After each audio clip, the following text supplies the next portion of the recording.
Hey, can you hear me? Yeah, we can hear you, Pat. We're live. I'm doing a cold open. There's no better way. I'd rather spend my Wednesday evening than arguing about fucking Mike Boone. Let's do it. Pat Fryer Helmo.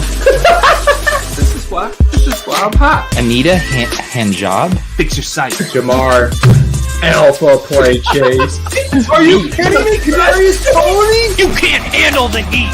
It looks like we're finally this boys. You're right.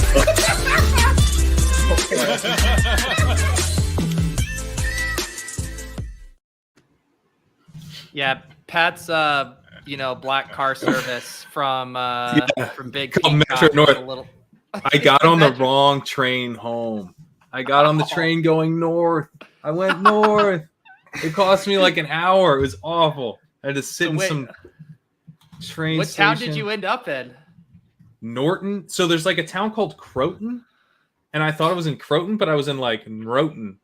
I was like, "What? This is just knockoff Croton." Goodness. Yeah, how did the show go? That's what you said. It went well. The show was good. It went so well that I was distracted and got on the wrong train. Gretch, how you doing? I'm good. I'm arguing with Leone about some inconsequential bid right now. Yeah, a little sick, but live and kicking.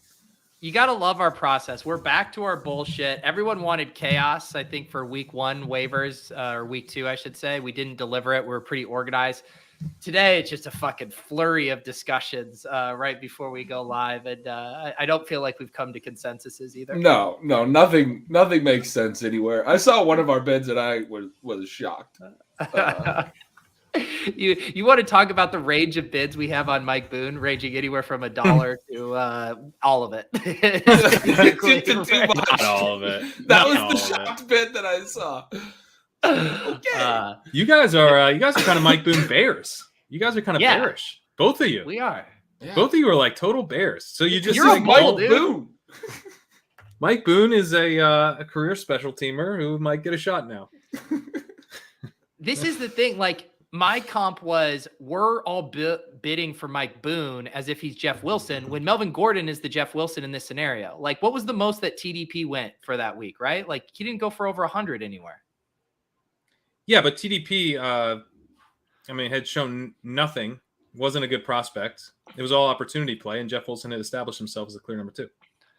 I also don't think you, Mike Boone Bulls, can use this Melvin Gordon fumbling thing as like some gateway when he had 2 brutal pass drops there coming in too. Like, how are those are just as big of mistakes?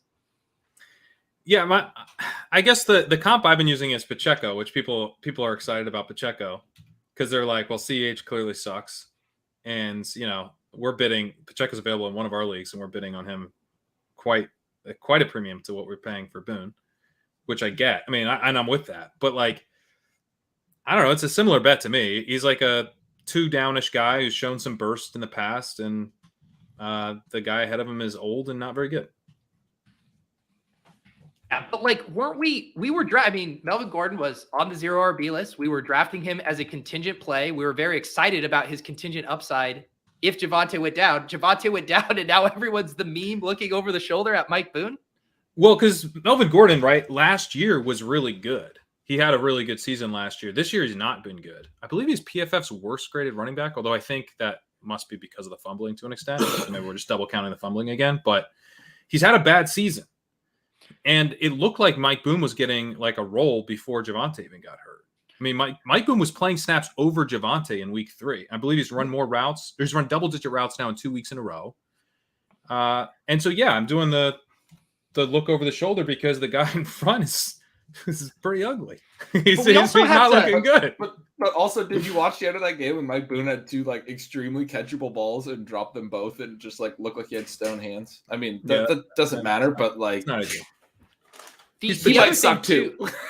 He might suck. No, and I completely agree that he might suck. To me, it's like if this was week 1, I'd be less excited about like spending up on a real bid, but at this point, I feel like the upside is there. The probability of it hitting is not ideal. Like what we're paying for him is overspending to a degree, but I think you're still getting the upside case that you want. It's just the probability of it hitting is lower, but it's also we're now going into week 5. So like the probability of everything's going to be lower. There's no Elijah Mitchells, there's no Myles Gaskins, there's no James Robinsons, because those types of situations would have occurred in week 1 or 2. Yeah. The other thing that is just very tough to untangle for this whole situation is just how bad the Broncos offense has been for all running back. They are throwing to the running back, though. They are throwing. Yeah. I mean, part of the problem. Week 1, they threw to the running backs a ton, and I think that's skewing stuff a little. Javonte had 16 targets or whatever. I mean, it was absurd. But spread it out a little bit. Though. The chat is going crazy. They're asking if it's Latavius Murray's season. They're saying stop. It's not Latavius. It's not Latavius. Stop with the Latavius shit. I'll offer my thoughts on it. I think it's going to be Melvin Gordon for the most part. I think he's going to play pass downs. He's going to get the short yardage work because he is sort of the trusted veteran. The fumbles are bad, but he's the guy. I mean, he has been the backup to Javonte. They've liked him. Whatever. He was good there last year. I think Boone has a chance to be like the change of pace guy and mix in on early downs and spell him. And Latavius is sort of just there. Like that's the way that I don't think Melvin's going to be great, but I think Melvin's the one that's going to have value. And then like Boone, I hear you, Pat, but there's a chance. And I think that's a reason to be willing to make some bids. So like, I can definitely see scenarios where I'm wrong on this, but it feels like Melvin Gordon is Melvin Gordon, right? Like he's a guy that has been a running back in this league for a really long time. He's a veteran. He played college ball with Russell Wilson. He's done it 3 downs. They kept giving him chances after his first 3 fumbles. It was driving me nuts as a Javonte Williams bull. They finally give him kind of a sideline role in week 4. He doesn't get a touch until the 3-minute mark of the second quarter. And Boone didn't have any touches either. It was all Javonte Williams. It was his breakout game. And then Gordon fumbles on that touch. And then after Javonte gets hurt, they played Boone 2-1 over Gordon. But I think that was just evidence. They were benching Gordon for another fumble. It could be. Or they could be like, you know what? Let's see what this Boone kid has. And to me, I don't think, to be clear, I don't think that that's what's happening. I think you're more likely to be right. But what do we have to lose at this point? Again, we're entering week 5. This is a chance. The guy tore his ACL in front. So we have an open backfield here. We don't even need them to be 2-1 Boone out of the gate. The fact that they were open to do that, the fact that they're we're so sick of this. We're going 2-1 the rest of the way. I don't know. It feels to me like the upside's there for him to take over.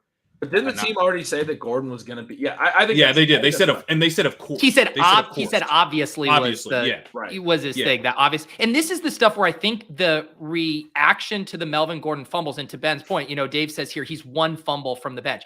To Gretch's point, he has a long track record in this league. I mean, they brought him back. Some might say too long. Some might say overly long.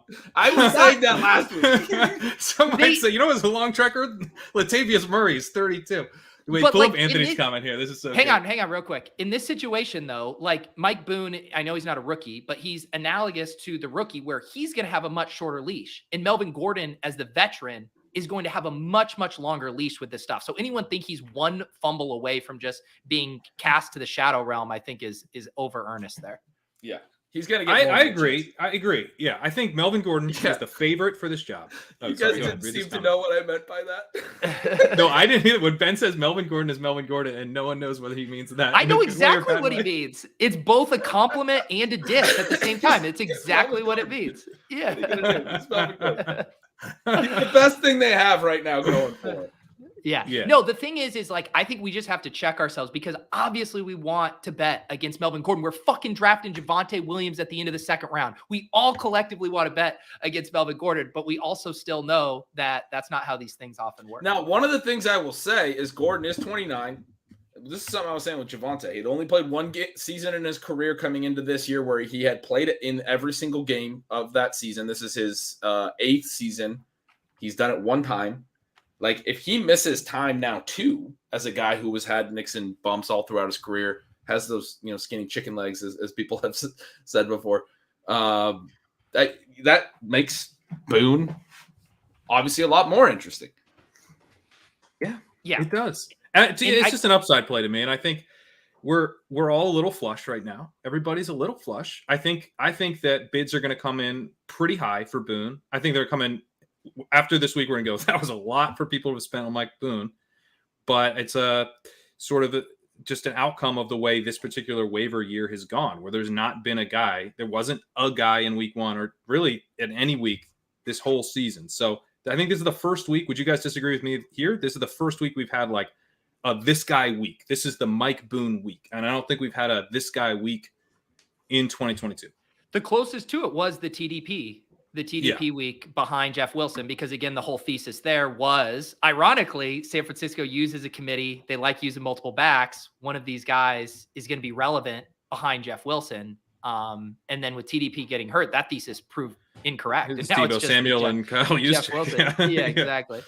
So yeah, no, I agree with that premise for sure. And I also agree with you that my pushback is this: people thinking that they're just going to come out and Mike Boone's going to be like leading this backfield, I think are truly delusional. But to your point, over a 4 or 5 week sample size, by the playoffs, could momentum or whatever propel Mike Boone into a bigger role? I can certainly see that. But the way the way people talk, Melvin Gordon's busted. He's going to be on the bench.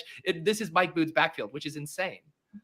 Yeah, but that thinking, I think, shows you the hunger for someone to emerge as like the guy, the waiver wire guy. We found him. This is the guy we bid on. That doesn't mean it's right. It doesn't mean it's right. Have the hunger. Yeah. I'm just saying the market is frothy right now for to spend their money. So I think that, your aggressive bids are probably price enforcements, and your let's keep it reasonable bids are probably dead. Like I just think the market. Well, you're the one working everyone up into a frenzy here. I don't know. I'm just reading the room. I just think I'm reading the room here. I know. I'm not trying to influence. Make me right.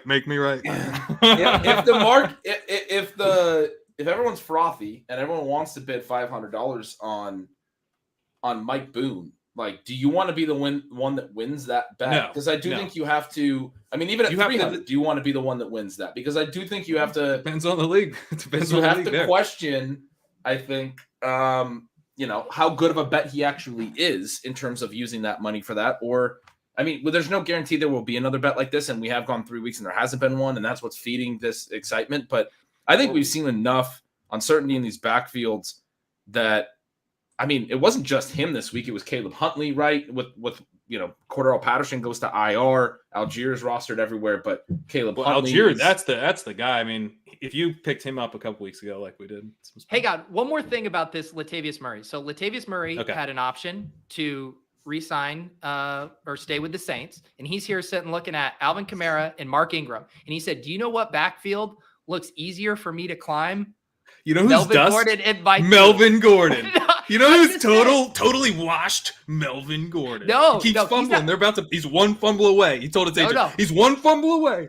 He's looking up one rung up the ladder. He's looking at Mike Boone and he's looking at Mark Ingram, and he said it'll be easier for me to dust Mike Boone than it will Mark Ingram. No, he was looking at Kamara versus Gordon, and that was a good choice. I got a question. If Javonte Williams doesn't get hurt, would this be Caleb Huntley week? Would we all be talking about spending $250 on Caleb Huntley? Caleb Huntley ran a 4.77 and is 230 pounds and is a goal line back. I actually have put some bids in for Caleb Huntley. I think he's fine, but I think we'd be at like 150. I think I'm Caleb Huntley over Mike Boone. I love it. Why? You got Damien Williams is coming back in 2 weeks. Damien Williams is not Melvin Gordon. Yeah, I know he's good. Melvin Gordon is Melvin Gordon. Damien Williams. That guy is not Melvin Gordon. That guy actually has been relevant. I don't know. No one knows what it means. I think he won me a dynasty league one year. I don't know. I've lost my train of thought with my randomness, but Algier I think is going to be the better bet. I think it's a significantly better bet than Caleb Huntley. Yeah. What you were telling us 40 times for Huntley. What did you say he ran? Yeah, I think at 4.77, and he did that at 210, and now he's 230. So in the last year and a half, he's put on a lot of weight. He looks huge, and they bring him in at the goal line. Yeah. No, he ran for a whole series, and they just let him roll, and they really liked him late in the game. Like he kind of took over. Okay, but I did check the game log on or the play-by-play. I didn't go back and watch it, but Algier had the run that got him to the 16, and then Huntley came in, and then Algier had a run that got him to the 2, and then Huntley came in. Now maybe that's the one that got him to the 16. Huntley had 5 straight carries. Algier came in for 2 and got them to the 16. Huntley came back in for 3, and then the next drive, Algier and Avery Williams got the first 3 carries, and Huntley came in for the goal line work. But they gave Huntley like that whole first drive. They gave him 8 out of the 10 carries. Algier basically spelled them, and then Huntley they split carries. Yeah. I guess it's unfair to call him a goal line, but I'm skeptical given the speed. You want to hear a Galbrain idea? This goes back to like when we're talking about best ball and leveraging your portfolio and double downing on bets on your Kyle Pitts teams. You go hard after Caleb Huntley, because if this backfield is supporting 2 running backs, those are touches not going to Kyle Pitts. So you ease your Kyle Pitts tilt with Caleb Huntley getting 10 plus carries a game. Gretch can't. I like it. That. I can't. I just can't anymore with. Do you want to say something about Kyle Pitts? He's getting attacked these days, Gretch. It has nothing to do with Kyle Pitts. That's what I'll say. I mean, I wrote it in Stealing Signals this week, but his per route stats, his per route volume is, and he's not Mark Andrews, but it's like literally on par with Mark Andrews. His targets per out run are 24% of routes. It's elite. His weighted targets per out run because of his air yards are higher than Mark Andrews, who also gets air yards. He's like on a per route basis, tearing it up. But he ran 29 routes over the last 2 games combined. 29. I mean, what like that's the team. They're not dropping back to pass. That's like half a Jets game. That's like half a Jets game over 2 games combined. but just ridiculous. Don't run your offense like half the Jets, please. But it does go to the thing, like it's the Bears issue, right? And the Bears were supporting 2 running backs because they were running the ball so much. Like, this backfield can support 2 running backs if they continue with this level of play volume for passing. Well, part of it is they've been in every game. All 4 of their games have been decided by 1 score. They lost by 1, they lost by 4, they won by 4, they won by 3. They're going at Tampa this week. They go back home to face San Francisco at home. That's probably going to be a run-heavy game on both sides, but some possibility they're down like 3 scores. And then they go at Cincinnati after that. I think in that 3-game stretch, they're going to find themselves in a bigger negative script than they've been in. Although against the Rams, they were down 28-3, and they got back into that, and they made it a close game late, and they did that while only throwing a total of 26 passes. I would also caution on counting on Cincinnati to push anyone to the air. They are always going to let us down there. I think the Buccaneers will. I think the Buccaneers are the Buccaneers again. And as long as this Brady. But no, what's going to happen is this Pitts hamstring thing is going to keep him out this week, and then they're going to throw 40 times. Like, that is what's going to happen. Yeah, it's going to be awesome. Yeah. It's the letting Geno or Pete Carroll lets his quarterback cook once Geno leaves. Like Arthur Smith has him throw the ball 50 times with Kyle Pitts out. Yep. The bear case. Here's the bear case. Pitts doesn't play this week. They go off. They get San Francisco's total run-heavy, gross slugfest. Cincinnati blows it like we know they're going to. Then they get Carolina. They might run 25 combined plays. That game's going to fucking suck. Goodness. Man. Let's see here. Rashad White season approaching. Talk about a thesis starting to play out. I know a lot of that was in garbage time, but man, encouraging. Fournette played the last series, so it wasn't that garbage. Okay. This is like Fournette playing with the preseason first team early in. But I was literally watching. Like, okay, Fournette's back out there then. Do you think Rachaad White has, because I think it was week 3 when Fournette played 100% of the snaps? Do you think Rachaad White has carved out a bit of a standalone role here? I think we'll see something akin to what we saw. I think everything we saw last week was real. They had a 16% pass rate over expected. That's going to help him. They had an 89% actual pass rate because their expected rate was very high. It was the highest actual pass rate of any team in the league. It was 90% of the time. They ran six rush attempts all game. Yeah. But White, I think, is an okay rusher. Like, I don't think he's a James White type dude. Like, he's, he can run the ball as well. So I think it's mostly real. I think this is probably going to be a high water mark for like the short term. Like, let's say over the next 3 weeks or something, he's probably going to decline from here. But I thought he looked really good. He looks like he's gliding out there, man. He looks great. He looks better than Fournette. He looks better than Fournette. Yeah. And they talked entering the game. They said, we want to get him more playing time. He fumbled the kickoff, which put them in a huge hole. And then he continued to get work. So I think it was a very, very bullish sign. So, I don't think you're starting him or anything, but yeah, I totally agree. The thing I noticed in Signals, I did the same thing you're just talking about going through the play-by-play log a little bit. All of his touches were confined to 2 drives, basically. His in the second quarter, he got a whole drive where he had a catch on the first play and then a catch on the second to last play. In the third quarter, he got a drive that ended up being like a 12-play drive or 15-play drive or something, 11-play drive. And he got, I think, 5 touches on that drive. And then, it wasn't just 2, but it was 1 in each half. And then the very last drive of the game, he was out there. I think you said Fournette. Fournette played, I think, on the second to last drive. He caught a TD, and then they had one more. They ran 5 plays. White caught a pass. Okay. I remember really late. Like I was about to turn the game off. Yeah. I was like, "Oh, Fournette's out there." Yeah, he caught a TD with like 3 minutes left. It was their last touchdown. And then they had a 5-play drive with 45 seconds left, and White was out there for that. He caught one of his passes there. But prior to that, he basically had he did prior to that have all of his touches on 2 drives, and one of them ended up being very long. The way I looked at it was like they're going to give him every third drive or whatever, like we see teams do sometimes. Yeah. And it happened in this game that one of them was an 11-play drive where he got a couple carries and that's where he had the short touchdown run, and he also caught a couple passes on that drive. So I think his actual workload in terms of like touches, because he ended up having 5 catches and 3 carries, and Fournette had like 7 catches and 3 carries. I think that was a little bit juiced up just by the like heavy pass rate, and he got more receptions on his drives than what we'll see like as a split going forward. But it was nice to see him play full drives and stay on for an 11-play drive and have a carry on the first play and have a carry at the end of the drive and score the TD. I mean, he seems like he has at least some kind of role. I'm not like I completely agree with that. Like I don't think I'm not going to advocate for us starting Rashad White in any leagues this week. No, like I'm not like, oh man, he's gonna, but I think from someone who has a pretty big position on Rashad White, it was awesome to see. Like I loved everything about it, and I think it's very bullish for when we talk 5-6 weeks from now. Right, and the whole thing, like you said, that's probably the best thing for me was like he looked quick, he looked good. And even I would say even more important is just not making mistakes, right? Like you let Tom Brady get blown up once, like it's make your mistakes on special teams. He fumbled the kickoff. That was the one bad. That doesn't matter. That doesn't get Tom Brady hit. Did they recover it or did they lose that? They lost it. That's why they're trailing. I mean, he did that so he would get more snaps. They gave up a TD, that's how you get yourself on the field. 40 seconds into the game, they were down 7-0 because he fumbled the opening kick, and the Chiefs scored in two plays. Yeah. He's a fucking genius, man. He's playing 3-dimensional chess out there. Oh no. I guess we'll have to pass more.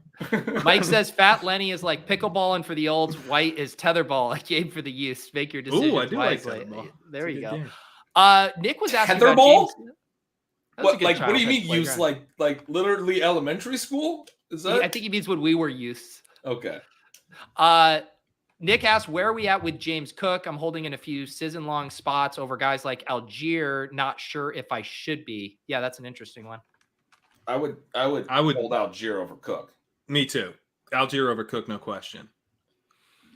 And they weren't even that different in ADP coming out of the Thursday night football game, like those weekend drafts. That's not Cook has a shot to earn a role like most rookies over time. I think what we saw in this game with Singletary getting up around like close to a 90% snap share was a really competitive game. They were trailing. They wanted to win this game against the Ravens. There's potential, number 1 seed implications down the line. The Ravens are obviously one of the better teams in the AFC.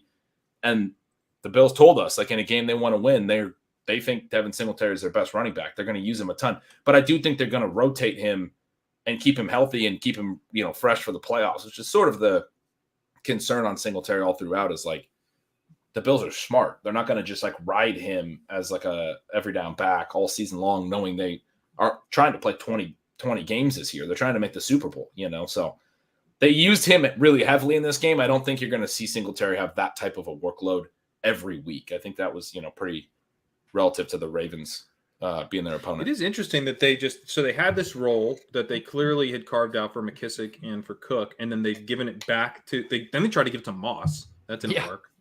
You stayed bullish on Singletary, Ben. You're clearly right, because I mean, to get this kind of workhorse role again, I thought that was over. They gave it back to him. And I think that's pretty interesting because like what is Cook just not ready for it? Like, why aren't they giving this to Cook now? I mean, I think they can trust Singletary more. Like, he's better. Like, this is – I stayed bullish on him after the opening Thursday night game when we were in Vegas. We were talking about it.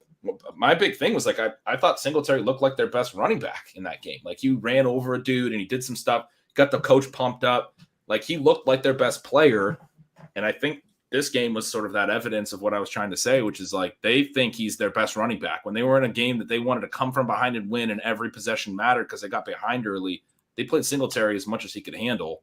Yeah.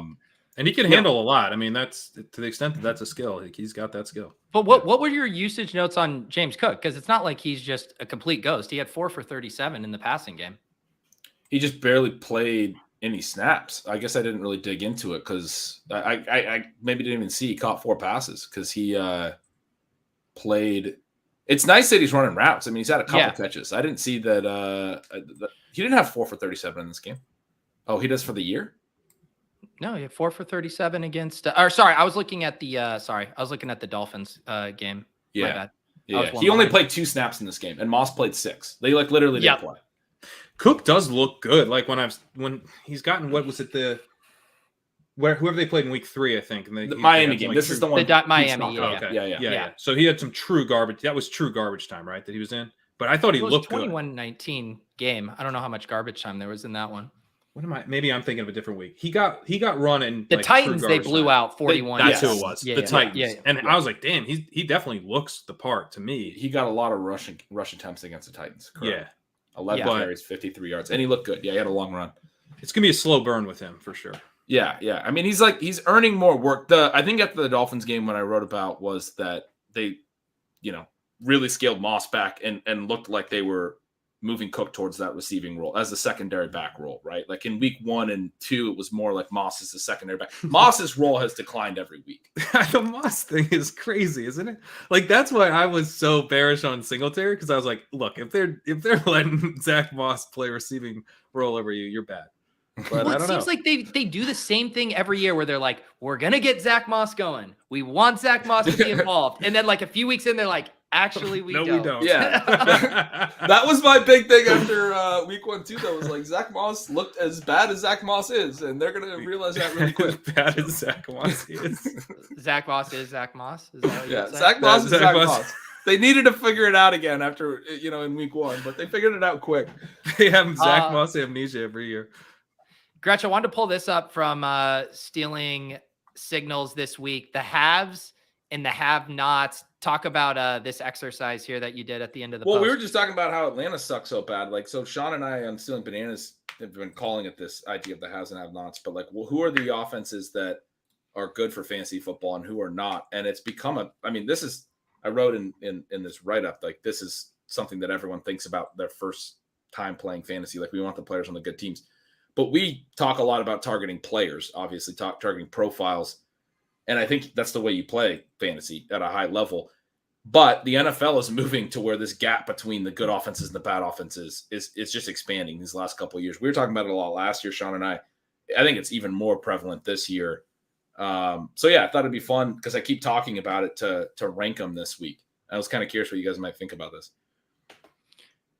Yeah, I do think it's like a fun exercise. It's crazy how on the screen I can't even see the Denver Broncos, which is absolutely correct. But if you would have told anyone that they would not have been in one of these top 3 heading into the season, it would have blown people's minds. So why aren't the Eagles in the very best offenses?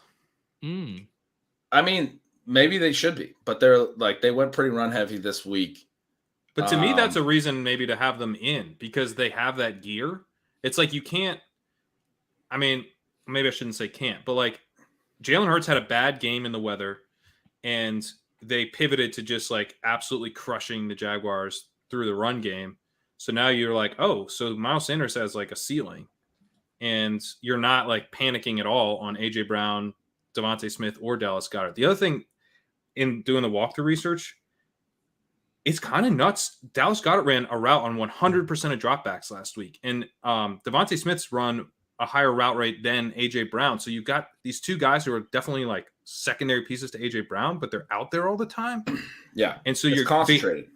It's super concentrated. Yeah. Those 2 guys, they have strong target shares and air yard shares because they're out there so much. So even if AJ Brown is going to dominate on a per route basis, which I think he's going to continue to do, they can still get there a little bit. So I don't know. So one of the things I was trying to do here in very bad offenses kind of throws it off, but it's this idea of like being good for fantasy, not just for maybe their team, but for both teams. So one of the things with the Eagles that they have a gear where they can go so run heavy is they can kind of wipe away their opponent's ability to do anything in that game. The Bills and Chiefs, basically every game are going to be so heavy and on pass rate over expected that they're also going to, and they're good, but they have good defenses. They're going to maybe shut down some teams, but they're going to force most teams to throw. Like we just saw the Bucs finally have a Bucs game because they were trailing the Chiefs, right? Yeah. Like they took another good offense and turned it into a really good football game. The Bucs haven't played like that in any of their other few games. So the Bills, I guess my answer would be the Eagles probably belong there, and I think it's a great point, but it's more just that I'm that high on the Chiefs and the Bills as what they can bring to any football game. That's fair. Let me pitch you another one. This one's tougher because Tua's out right now. But assuming Tua comes back, looks like Tua, Miami's going to push people. And they're super concentrated. And I think their defense might suck. So, I mean, I think they're just going to be they're going to be that shootout script where you're like, this looks like a game where, we're starting everybody once they're Yeah, I mean, we saw that against the Ravens. I mean, I have them in this clear halves section. I mean, I wasn't having them in the second tier again is just like I was putting the Bills and Chiefs in their own tier to be like the Bills and Chiefs are the Bills and the Chiefs. But I think the discussion is more interesting about like the next tiers, like the ones that you have to think about. Do any of the Cardinals or Lions or any of these teams, are they clear halves? Are there any of the teams in the group below, which I think the Broncos are in the one below if you scroll down a little, Pete. They're like have contenders, but questions linger. The Cowboys, I think the Steelers could actually be this team that is kind of exciting. I think the Jaguars could be an exciting team. I'm surprised. In the halves. The other one, and I know they're coming off of two just really ripe spots, but I mean, if the Seahawks keep rolling here, I mean, Geno Smith's like top 7, top 8 in basically every advanced QB metric right now. I mean, I almost feel like he should be in like the glass half full with the potential to get into the have contenders here. Yeah, maybe I'm low on the Seahawks. I think they're gonna have. I mean, I've watched Pete Carroll for too many years out here in Seattle. I think they're gonna have a 45-play game like this week and just rug us all. Like that's what the Seahawks do. I think it was one of those games where like neither the Seahawks nor the Lions wanted to be in the game they were in.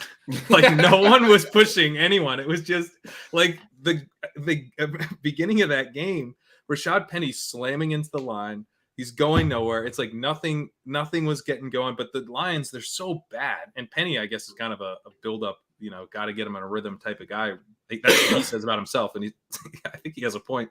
So, it was he's now ripping off long touchdowns. Now the Lions offense really came alive and they're throwing a ton. But the Lions want to be a run-first team and the Seahawks want to be a run-first team. So the other, and there's lots of enthusiasm for the Lions in the chat. What I will say here, I'm excited about the Lions, but this is such a brutal spot from this weekend. Like, I think they crater here. Like, if you're looking to buy low on Lions, wait till after this road game in New England. I completely agree. It's going to be gross. I've seen like 6 people point out that they think it's really bizarre that the Patriots are still favored by 3 at home with like uncertainty with who's going to play quarterback and everything against the Lions. But you think that line's pretty legit?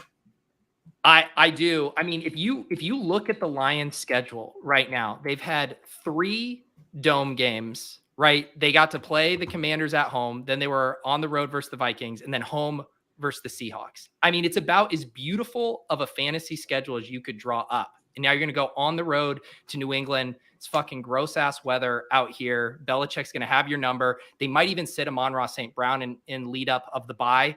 Like, I think they get rocked here. I could totally see it. I also like the under idea of like. Yeah, that's what I bet was the under. If the pass just control the game. Yeah. Yeah. Well, we know they want to do that. We know they want to play because the thing, like with the Packers, some teams have passed on them, and where was it 2 weeks ago? They went run heavy in a matchup where I was like they'll probably go run heavy, but you don't have to, but they will, and then they did. So that's where my head's at on the Patriots. Yeah, that over, I believe I bet it at 46.5. I took the under on it. I don't know if it's come down a little bit there. Wow, that's higher than I would have guessed. I mean, I know every Lions game has gone super high, so I guess it makes some sense. But it is the lowest total of the year, isn't it? The Lions? Probably. Last week was 48. I would have guessed, though, with the Patriots being favored, that it would have been like 44 or 45, like sub 45. You get up above 45. I mean, Yeah. That's a nice under. That's a good pick. By the way, I was thinking of the Ravens. People were passing on the Ravens, but I was like, I think the Patriots are going to try to play ball control here. Do you want to talk about power? Like ESPN had their power rankings. I don't know if it's supposed to be like rest of season or whatever. They have the Rams at 5, and I think the Ravens at 9. And I'm like, just burn down your system if you think the Rams should be 4 spots ahead of the Ravens. They're one that I think I'm too high on here. I call them probably halves, and they maybe should be in the serious questions linger thing. I think there's serious questions linger. Just that Kupp is doing what he's doing, and then they're bringing along Higbee too as like being a viable tight end. I was like, all right, well, they're probably fine. Like so Matthew Stafford is good. Last year, I made the argument that what Kupp was doing, and at the time he had like a 32 or 33% target share. I was like, I think this is. It was about halfway through the season, but I was like, this could totally be sustainable. We see seasons like this, but like about once a year, someone has a season like this. So like, don't just write it off as unsustainable. He currently has a 37% target share. Do you guys want to take a guess who the only wide receiver since 2012 to have a higher target share than this? Right? Brandon Marshall? It's Marshall. Brandon Marshall. 41%. Was that the Bears Jay Cutler year? Or was that a Broncos? I think it was the year? Bears Josh McCown year, maybe. Oh. Yeah, maybe. Yeah. Okay. That's crazy. And then Julio Jones is at 35% in one of his seasons. And that would be the second highest. So this does feel unsustainable. I'm actually like not like worried about Kupp, obviously, but it's like I think Kupp's better off if he gets less targets and the offense improves, because I don't think he can maintain this target share. It looks like it probably was the Cutler year. I just pulled it up. He had 192 targets, and Cutler played most of that year. The Josh McCown year was sweet too, though. Because in their perfect world, the Rams, as they envisioned heading into the season, is 8-9 percentage points of that target share would be going to Allen Robinson, right? But he's so dusted that they have no choice. Has no. That would help them. That would help playing. Yeah, he has no interest in playing football, so that's exciting.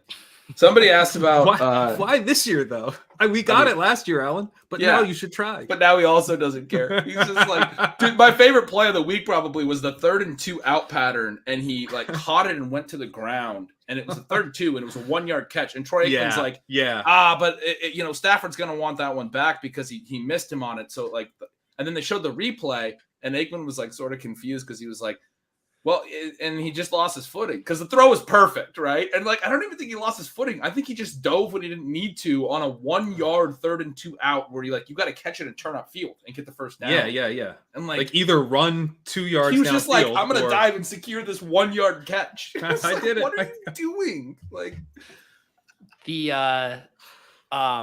what was I gonna say? Shit, I forget what I was gonna say. Really dropped the ball like Allen Robinson. Oh no, thank you. I was gonna say Drico and Sam, they covered that situation in depth this week on Stat Chasing. If you guys aren't watching that, that's live for members on Tuesday night, streaming at 7 p.m. and then we make it available for everyone in both audio and video form the next day. But check that out on the channel. They're doing an awesome job. Sam's been tweeting out the charts. They go through it, looking at all of the underlying stats for across all the positions. And they also are giving it, looking at it through the lens of these best ball contests, specifically on Underdog. And I think it's just really, really good stuff. And based on our metrics, underwatched to what it should be. So if you guys watch the show, if you like it, I highly recommend checking out Stat Chasing. A few more minutes here until the bids are released. There was some questions about Pickett. I think Pickett, Pat and I might have slightly different opinions on that. I'm pretty excited about Pickett because, I think he's a guy that I didn't like as a prospect, but he actually, when I wrote about him a couple weeks ago for Signals, had a really good preseason. I went back and looked it up. He completed over 80% of his passes, had a really good passer rating, all this stuff. It was like one of the top passer ratings of anyone who threw a certain amount of passes. And then last week, he throws the 3 picks, but he completes all 10 of his other passes. His yards per attempt were actually really strong, like over 9 yards per attempt, despite having 3 interceptions, which are not helping your yards per attempt, obviously. Showed a little mobility, had 2 rushing touchdowns, and they can't really run the ball. I think the Steelers are going to give up some points. Their defense is a little banged up. And, we know that they're willing to just throw, and he has weapons. This could be – I think this is an offense that elevates his fantasy scoring relative to whatever he is. So I said the opposite with Justin Fields, for example. However good that guy plays, he's going to look worse in his offense. Pickett, however good he plays, I think he's going to score more because he's got weapons and because they're going to be throwing more because they can't really run the ball particularly well. If he's actually average or like above average, like if he plays well as a rookie, this could elevate him into like legit, usability in single QB leagues every week, like sort of like Herbert was in his rookie year. But I don't think Pickett's necessarily Herbert. But I mean, that's the easy comparison, right? That we made last year with like Zach Wilson. Like no one wants to talk about this QB, and obviously Zach Wilson sucked. Not every QB is going to be Justin Herbert, but Pickett is a guy who has a little bit of mobility and is in a good enough offense with some good weapons that I feel like he can be pretty solid fantasy quarterback. So Ben, you know how to sell me on things. Making this an anti-Najee Harris case is a pretty good way to get me on board. I do agree with you. They can't run the ball. Sucks. So I'm so excited about Pickett, and yet this short-term outlook, like they have stacked the deck against him basically every way possible. You don't give him 10 days to prepare for this Jets game where he would have crushed, I think, if he had a full 10 games against us. You throw him to the Wolves, and now this schedule is just unbelievably brutal. On the road against the Bills, who have been the best against fantasy QBs to start the season. Then you're against the Bucs, on the road at the Dolphins, on the road at the Eagles. I mean, these next 4 weeks, like Kenny Pickett, if he shows us anything through this stretch, it's going to be extremely bullish. Yeah, it's tough to start him this week. Someone was asking him or Wentz this week. Like, I honestly might take the swing on Pickett. I don't know who's Wentz playing this week. You might have to go Wentz. Someone else was saying can't decide between Lawrence, Goff, and Pickett. I'm taking Goff over Pickett. I'm taking Trevor Lawrence over Pickett right now. Yeah. Trevor Lawrence, I think that would be who I'd start this week. Those are guys that you're taking over Pickett, but in a lot of our leagues, we're talking about Pickett or Mariota, and I was really in on Mariota. I've now moved to where I would rather play Pickett just because, like, what happened with Mariota this week, what happened with Arthur Smith willing to give 14 straight running back handoffs, and, like, it worked, but, man, fuck off. Like, play football in 2022. Like, what are you doing? Call a pass play. Yeah, what they're doing is they're playing the Jacoby Brissett Browns. So they don't that was the impetus for the has and have nots thing. Was like I had Marcus Mariota in so many lineups because you think he has some rushing mobility of all the stuff, and it's like what I didn't think through is they have the potential to do what they did, and Mariota just doesn't score any points, and you get like he doesn't actually have a floor if they're going to run that much, if they're going to be that offense, right? Yeah, I mean I haven't quantified this in the walkthrough, but one reason I like doing the walkthrough research is that it does help you think through the range of outcomes on these games. Like when we think about totals and stuff, it's like a static number. And that had a pretty high total, right? It was like 48 or something. It was decent. The Browns? Yeah. But Browns, like if that game fails, like 40, I think it was like 40, 44, 42. It was a little lower. No, I think it was higher than that because I remember DFS people were going to Mariota and stuff. Okay. Maybe it was a little higher than that. But anyway, whatever it was, it's like there's certain games that have the potential to like go way under. And there's certain games like I really like the Eagles Cardinals this week because I think if it goes over, it could go like way over. Yeah. There's like some stuff like, and I think to your point on the Falcons, like they're one of those teams that can just like go way under. They can go way. And they actually got close, but to the Lions total. Yeah. But Zach Wilson or Pickett, I mentioned Pickett at 9.3 yards per attempt. Zach Wilson's career high is 8.4 in any game, and he's only hit 8 yards per attempt one time so far in his career. Like, that's sort of the point I'm talking about. Is like we just saw, I mean, it's only a 13 pass attempt sample, but we just saw Pickett play at a higher level, frankly, than we've seen Zach Wilson play in any of his games so far. So, like, the uncertainty with Pickett is what I'm talking about. He could be bad, but, like, we have some sample on Wilson that suggests that he needs to get better, right, to even be, like, playable. And he could get better. But I'm definitely taking Pickett over Wilson when we already have a sample that shows that he's not very good. I'm Pickett over Wilson, I think. I guess I haven't really shared the enthusiasm for Pickett because, like, with Herbert, you do have some size, and, like, even as a rookie, you're like, well, if he's kind of like a poor man's Josh Allen, that might be something. Or if he's like Blake Bortles, you're going to get enough, like, running around the goal line. And Pickett's small, so – I mean, he's like tall, but he's not. They want a bid. Built. They want a bid. 7. Yeah, I asked for. I said, give me a number 1 through 12 for one of their leagues. They asked for the bid in league number 1 that I have up in my tabs, $151 for Mike Boone. Mike Boone, 151. That's like the middle of our bids. One of them was 380. That's because it's the league. That's because I'm in the league with you guys only, and you guys are a bunch of Boone Bears. I mean, Gretchen and I were having to bring these bids down. Yes, we were trying. Somebody says 513. I'm hoping he goes for 513 every week. I don't want to win this guy. Yeah. I don't think we're gonna have a single share of Mike Boone because Good. he's just such bears. Well, you guys I hate felt- upside. Will knows what happened there. I felt very boxed out. I had to go to the chat to start getting this Boone bid released here. Look, Ben- You felt boxed out of giving away our high stakes right. bids. right. I mean, we it's had fun. an important question to get to. Me and Pat understood there was an important question to get to about Zach Wilson and Kenny Pickett. Yeah, Oh my god. exactly. This will be very fun to see what these All right, go for.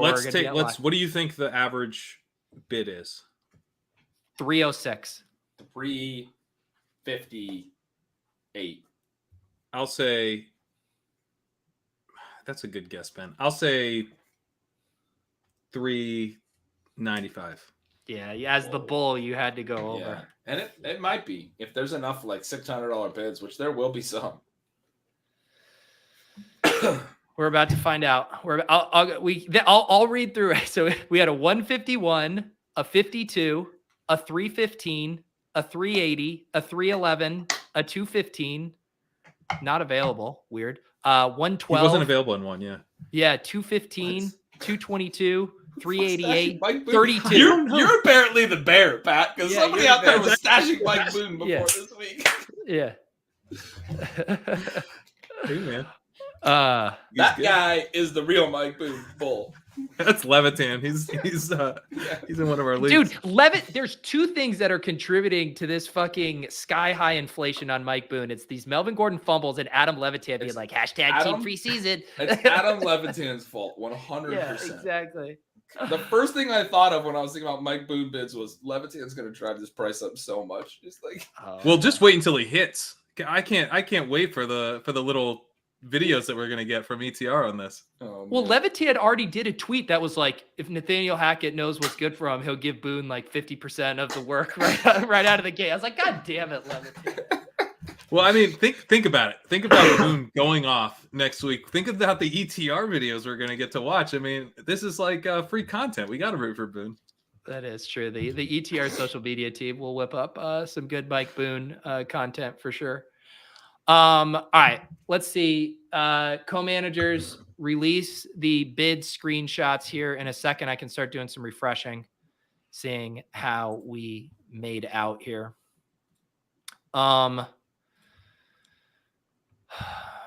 Doesn't look like they've processed on this site yet. Well, let me just say on Pickett, just to get back to it real quick. But like, Yeah. It's not that I agree with you, Ben, on like Zach Wilson and stuff, but it's like I just haven't been able to get excited about like what the ceiling case is for him. Like if Malik Willis was starting, like I'd be like, let's empty the clip. He might run for 2 touchdowns and throw for a 9.2 yards per attempt because he's mobile and throws downfield, right? Oh, wait, that's what Pickett did in a half last week.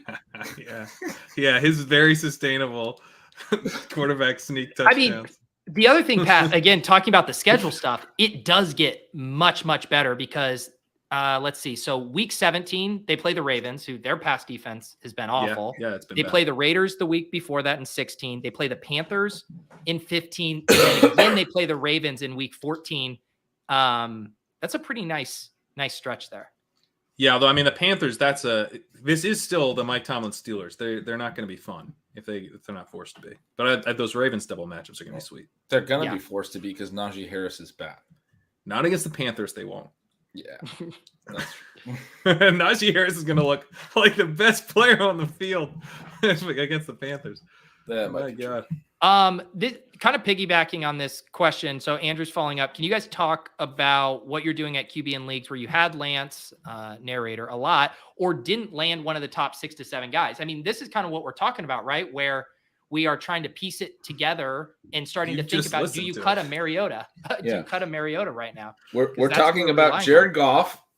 If you got him, because you didn't get him, if you didn't have him yet, then you're probably fucked. Or I'm looking at Kenny Pickett. Like Weston says his ceiling case is Baker Mayfield's rookie season. That's probably reasonable. What I'm saying with Kenny Pickett is we don't know. And Yeah. then I want him on some of my rosters because of that, especially when we have space. We have 18-man rosters. We're in a massive tournament like this. George Pickens could be a star. Deontay Johnson is a really good, chain moving volume receiver. Pat Frymuth has taken a step forward. Chase Claypool gives you some athleticism as a fourth weapon. Like they have, when I was talking with Davis earlier, he was making a case for Zach Wilson, and he was saying the Jets have a way better receiving core than the Steelers. And I'm really high on the Jets too. I love Garrett Wilson. I like what they have.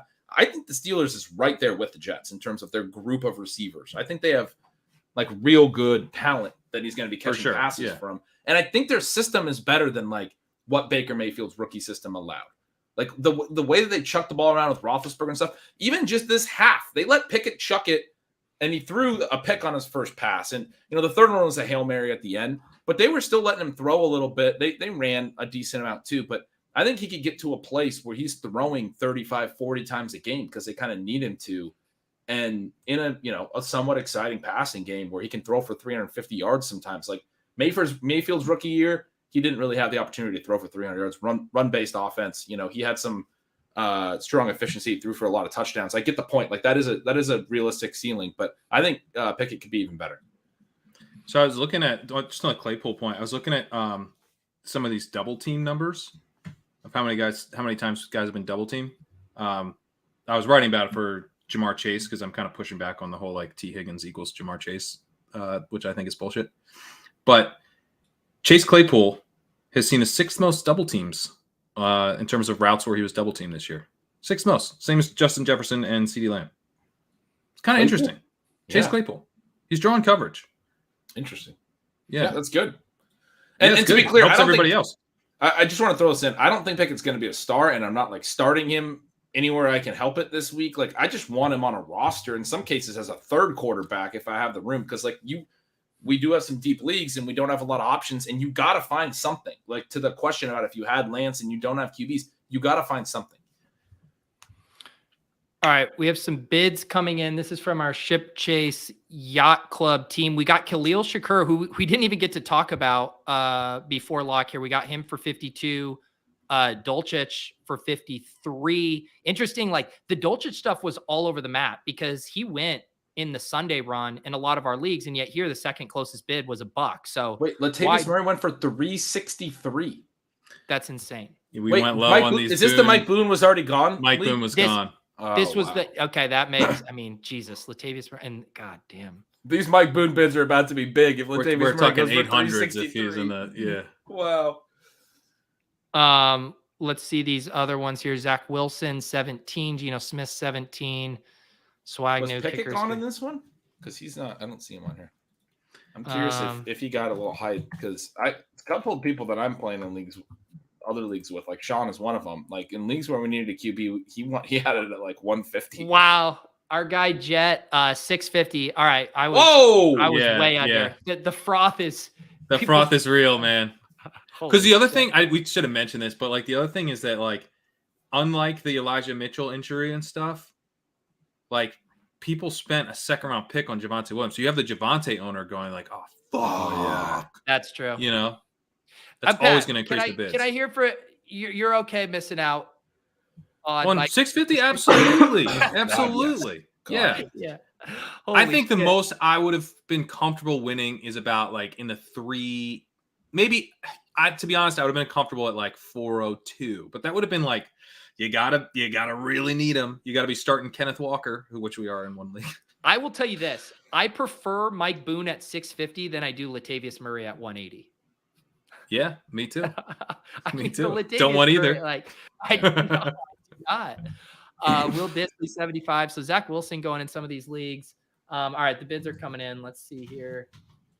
Mike Boone. Okay, this one was more reasonable. 405 here for Mike Boone, and I believe we're not going to get any. 380. Yeah. Oh, God.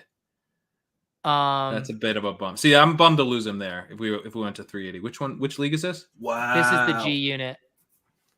Yep, we're not desperate there, right? Wait, we didn't have a 150 plus for Huntley though. If we were going 380, our Huntleys were like 50s. Oh, I think it was closer between those two personally. Ooh, Christian Watson got cut. That's interesting. Yeah, Christian Watson cut is interesting. Noah Fant cut. How many of these boom bids are going to be like this one where it's a Javonte Williams cut? A lot. Yeah. Yeah. Zamir White was available. Dang, man. With the way that they went so heavy on Josh Jacobs, I kind of think Zamir White is becoming a pretty valuable handcuff at this point. I agree with that. I didn't realize he was available. I was going to check. Come on, him. Chris. Let's see. Another league where we got Shakir for 61 feels good. Mike Boone, 257. This was the league to go get Mike Boone. Which league At is least this? This is Shot Chaser with our Steelers. We have Najee and Eckler. So Yeah. I think we went light. But at least the thesis was correct that the variation on these Boone bids were going to be all over the place. Now we have a 250 to what was it? 800 range.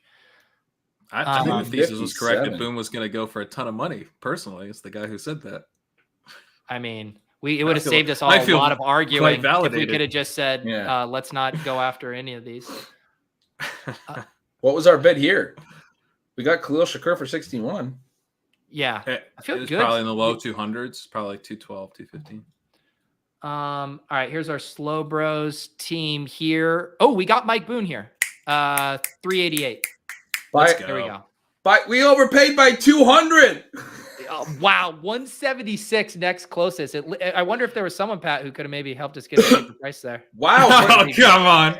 Yeah, you guys, we're seeing 650. Guys, Latavius hey. went for 202. So whoever, Latavius was going to go more for Yes. Boone? Yeah. That's If we bid insane. lower, that's crazy. Yeah. Yeah. Someone put in 202 for Latavius and then 170 for Boone or something?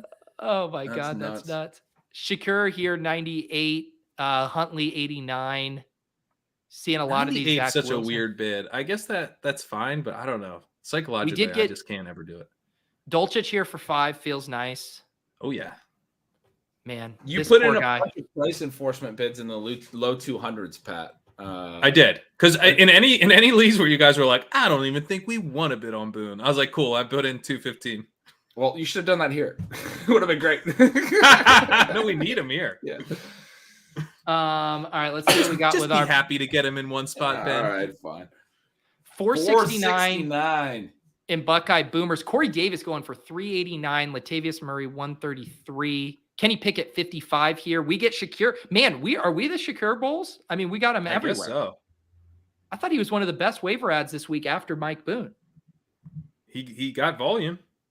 He plays no matter where they need him. I think And it's going to be tough for him to play consistent, like for us to want to start him consistently. But I maybe. agree, but the fact that he could have a huge opportunity to get on the field and then parlay that into more is that's a peak that I'm It's pretty a good excited offense. about. Yeah, Yeah. for sure. It's worth $50. He's now in a situation where if Gabe Davis re-aggravates the ankle, he's like a 400 fab guy. So I feel pretty great about getting him at the prices we did. Huntley goes for 29 here. That's a nice price. Josh was not happy with us. He said, funny that we bid more on Shakir this week than McKenzie last week. I think he wanted McKenzie last week, and we didn't really want to go that high on him. We did. We kind of we chickened out on McKenzie. McKenzie looks a lot better. Yeah, that's a good point. Yeah. How much did McKenzie go for? McKenzie didn't go for much last week, and it was last week. We didn't bid on. No. I know. What I'm asking what I he went forget. for last week. Yeah. I don't know. If I'm crazy, I think I prefer Shakir as far as upside scenarios where you're actually comfortable starting either of them.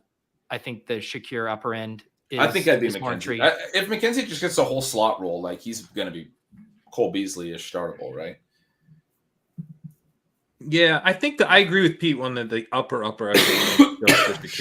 Sure. Yeah. If Gabe re-injures and all that stuff, Yeah. I can see that.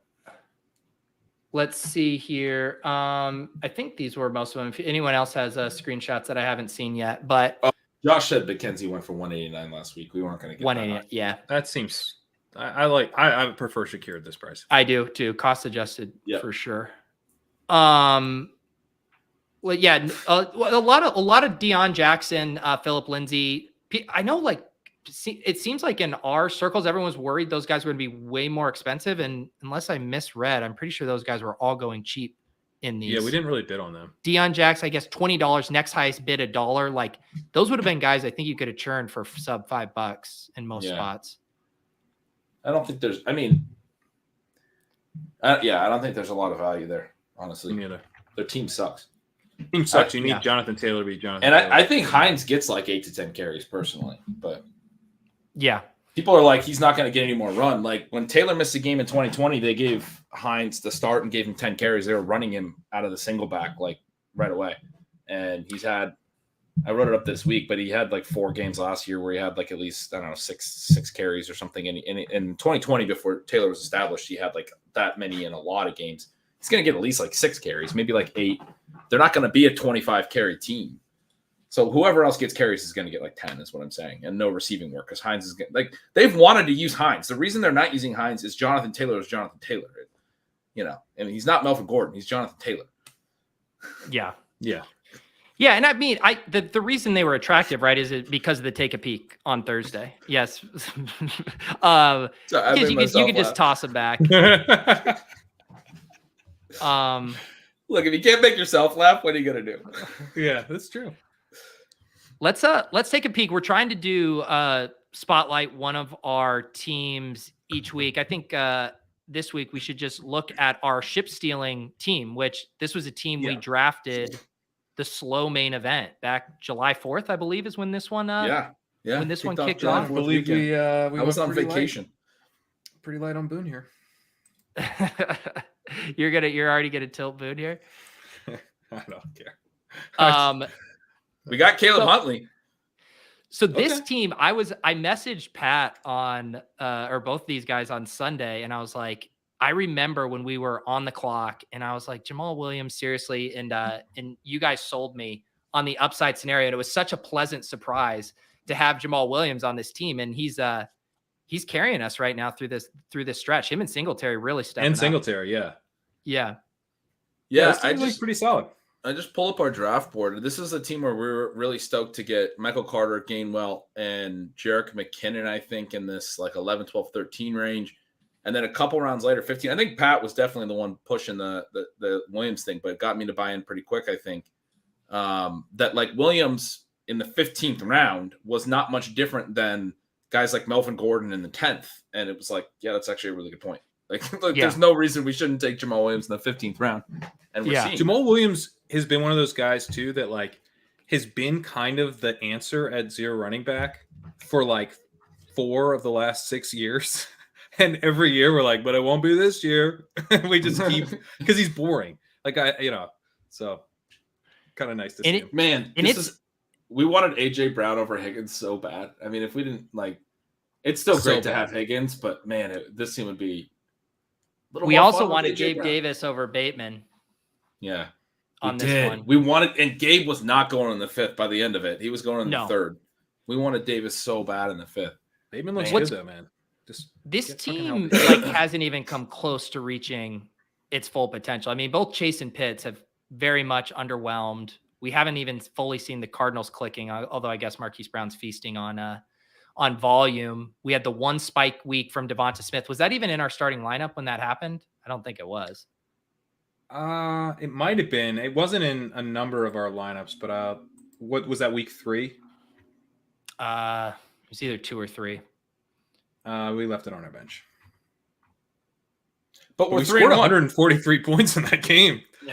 Yeah, we would have crushed if we. But it's just weird because this team, like being 3-1, feels good because it doesn't seem like a lot has broken perfectly for these plays. It feels like Kyler is a guy who just like to me in trade leagues screams buy low right now. Where like you haven't gotten Hopkins back, you just got Rondale back. They actually used him in a real role. Like he's been throwing to AJ Green and Zach Ertz. He's gonna wind up being able to throw to guys who can move. Marquise Brown's coming on. I mean, their whole passing game is gonna look different down the stretch.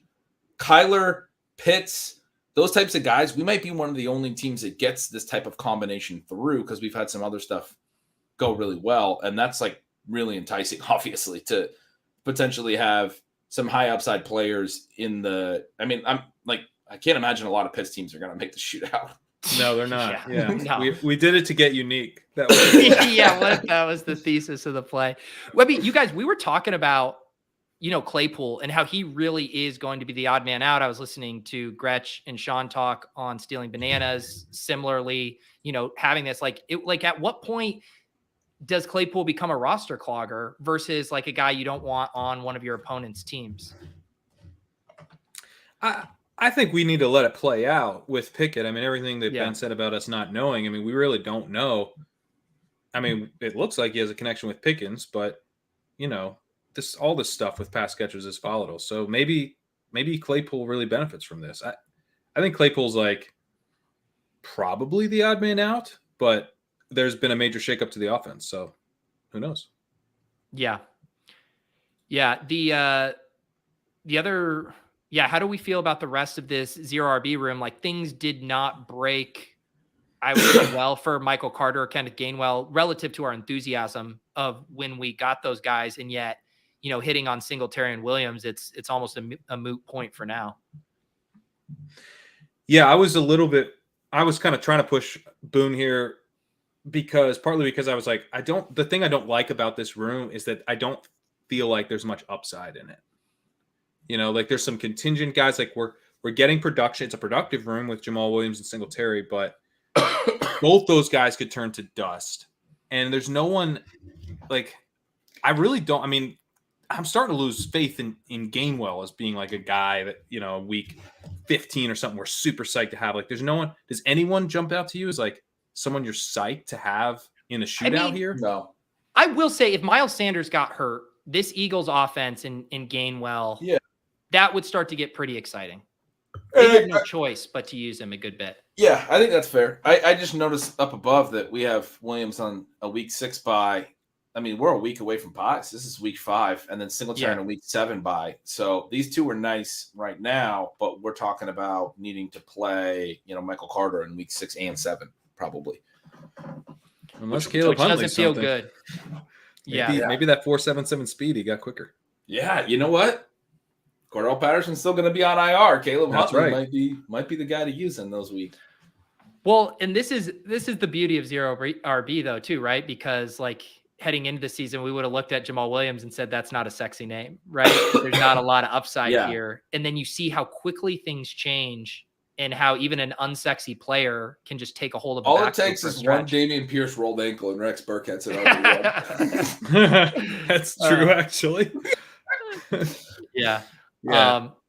But we'll have our maybe work this is cut one out of those teams that just kind of pieces it together and we never have anyone hit, but like we just kind of get enough production. But I mean, you can see the way we go. Like we're still, I mean, to your Claypool point, frankly, to the Dulcich thing, like if Dulcich doesn't show much right away, like we might want to cut him for another running back. Like we gotta devote a lot of roster spots to running back here. Yep. So yeah, this is definitely, we do obviously have some Pitts teams that are in the shitter. So it's nice to have one that could hang on and make the playoffs, and maybe that offense gets fixed. Next week, we'll touch base for any of our co-managers who haven't been on yet. If you guys want to come on and chop it up about our team, reach out to me and we will make that happen. Any other final thoughts for you guys on Mike Boone week? It's nice to see people spend some money. I mean, even if we didn't get him in a lot of places, which I think is fine because he was very expensive. So, like I would have felt bad, right? If I was trying to talk you guys into 280, 305, and he goes like 306. That's always a bummer. But to see him go for 650, yeah, let's go. Get that money out of the room. Yeah. Yeah.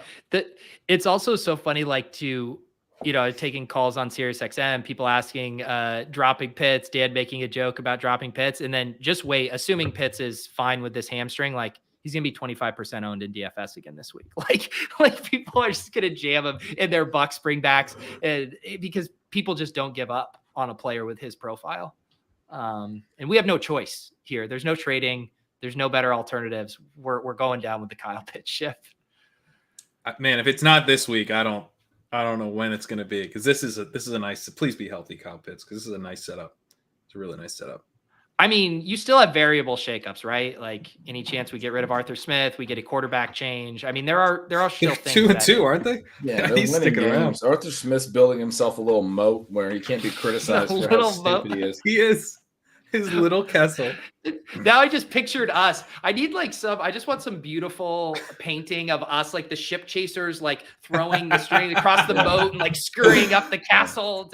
Yeah, no, it's us outside with our pitchforks, and there's a little moat. Like we need this 3-game stretch we were talking about before they get Carolina. We just need them to lose 3 really embarrassing games, because then the cockpits questions when the media will come hot and heavy, and it'll be a different scenario. But have you considered playing your best players? Yeah, until then, he's winning games, which is the most annoying part.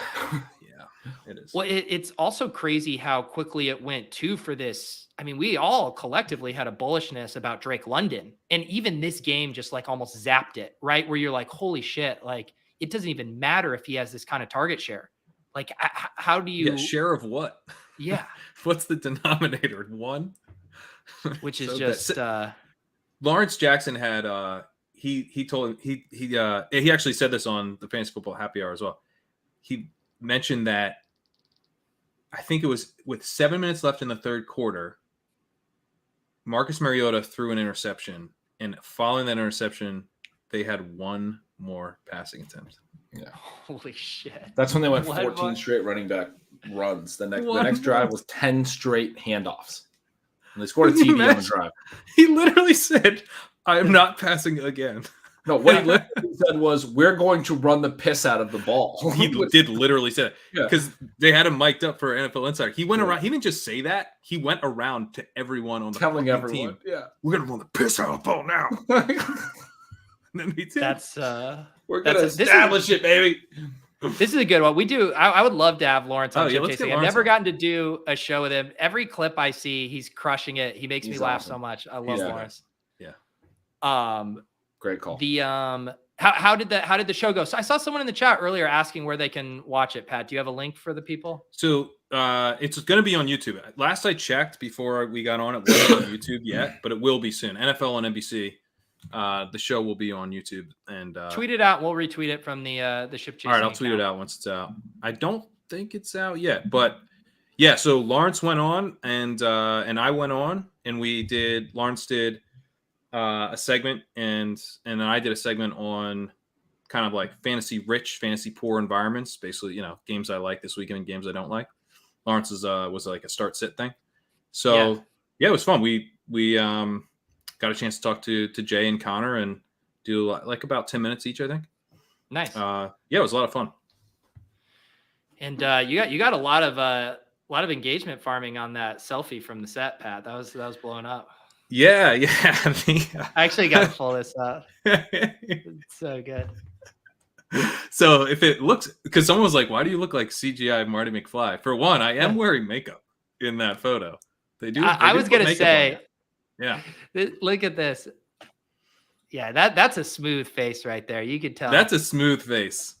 Yeah. There's still a little red around the eyes. The eyes over here. Look at that. Look at Lawrence over here prepping. Actually. No, he's on. He's live. He's live. Okay, you're waiting in the wings. Okay. I'm waiting in the wings. Yeah, he was on doing his segment. That's why I was like, turn on if you because it goes live out on Peacock at noon every day. So yeah. I was telling the people you could check it out right now. There you go. I should have, Pat. I should have had sent you with like a ship chasing mug or something to sneak onto the set and just see if anyone would have noticed if you left it there. Would have been a good bit. If I was just like,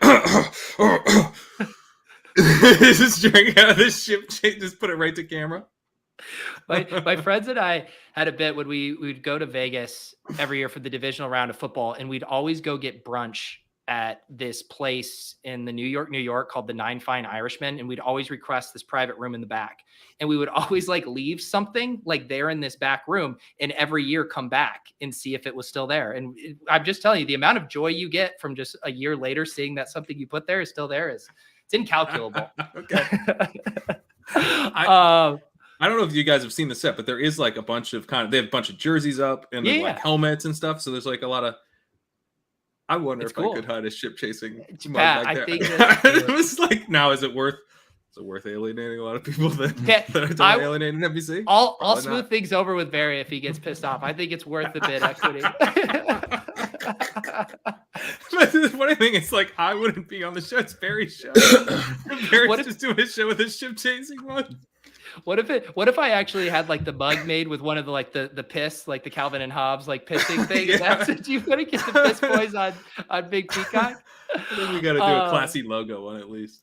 Exactly. All right, Ben. Anything else on your radar coming out of the stealing signals bunker? Anything else on tap for you? No. Sleep. Right. Catching up on some sleep. Trying to get healthy.